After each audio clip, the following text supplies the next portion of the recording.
নারী মানেই শক্তি, সাহস আর অদম্য ইচ্ছে শক্তির এক জীবন্ত প্রতিচ্ছবি। প্রতিকূলতার দেয়াল ভেঙে যারা নিজেদের পরিচয় গড়ে তোলেন, মাশরুফা রহমান তিশা তাদেরই একজন।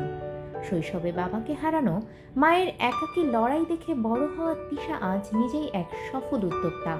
তার নিপুণ হাতে তৈরি এক একটি হস্তশিল্প যেন এক একটি সংগ্রামের গল্প বলে। ঘর সাজানোর নান্দনিক দেয়ালচিত্র, শোপিস কিংবা বাহারি হোম ডেকোর, সবকিছুই মাশরুফার হাতের ছোঁয়ায় পায় এক নতুন প্রাণ। কিন্তু এই শৈল্পিক সাফল্যের পথটা মোটেও সহজ ছিল না।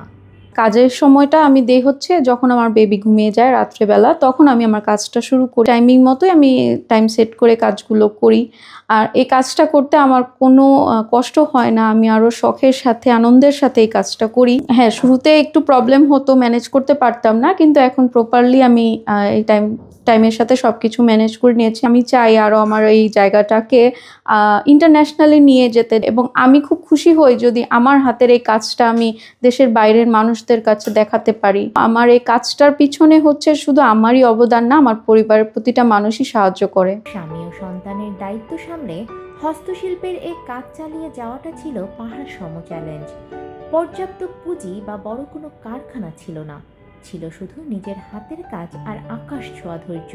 তিশা প্রমাণ করেছেন, ইচ্ছে থাকলে শোবার ঘরকেও কর্মশালা বানানো যায়। মাশরুফারের সাফল্যের পেছনে রয়েছে একটি মজবুত ভিত্তি, তার পরিবার।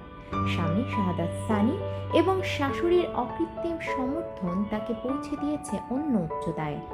ঘরের কাজ ভাগ করে নিয়ে শাশুড়ি নিজেই তিশার কাজের সবচেয়ে বড় অনুপ্রেরণা হয়ে দাঁড়িয়েছেন। নাতি আমার কাছে রেখে ও যখন পার্সেল নিচে যায়, তখন আমি আর কি আমার নাতিরে দেখাশোনা করি, যত্ন করি। তারপরে আমি অনেক ওরে উৎসাহ দিই। উমা বলি না তো, আমি ওকে তিশা বলি, আমার মেয়ের মতো।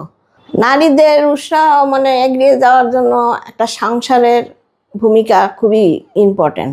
দেখা যায় কত সংসারে উৎসাহ দেয় না, শুধু বলে কাজ করো, ঘরে থাকো, করো। এটা কিন্তু আমি অ্যালাউ করি না। নারীর স্বপ্ন যদি পরিবার ও সমাজের সমর্থন পায়, তবে তা কেবল একটি স্বপ্ন থাকে না, হয়ে ওঠে সফলতার মহাকাব্য। নারী দিবসে মাশরুফা রহমান তিশার এই গল্প আমাদের মনে করিয়ে দেয়, সাহস আর পরিশ্রম থাকলে কোনো বাধাই হার মানতে পারে না।